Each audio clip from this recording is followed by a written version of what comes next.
Welcome to Lesson 10 of the class Dutch Pronunciation for Beginners, Consonant Letters. In this lesson, we'll learn the main pronunciation and spelling rules of two consonant letters, M and N.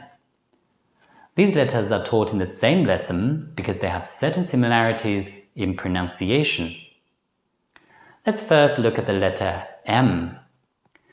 This is relatively easy for English-speaking learners.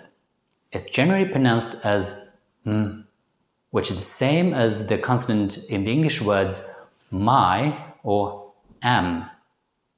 For example, mop, mess, lump. Now let's move on to the letter N. This is generally pronounced as n, which is the same as the consonant in the English words no or in. Let's look at three examples. Not, nep, loan.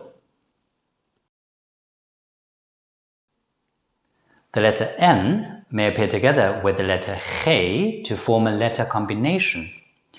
In general, this is pronounced as a consonant which is the same as the last consonant in the English word sing. For example, ding, wang, boning.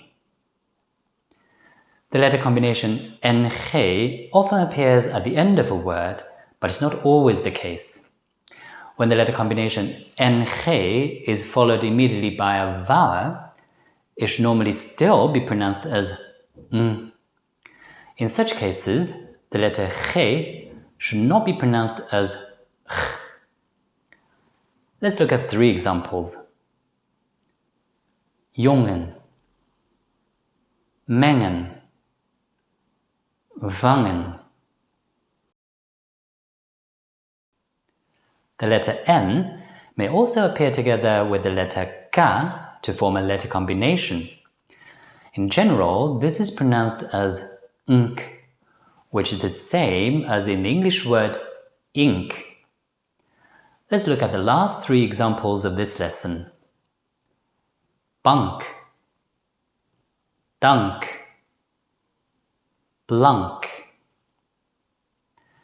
That brings us to the end of this lesson. Thank you for watching, and I'll see you next time.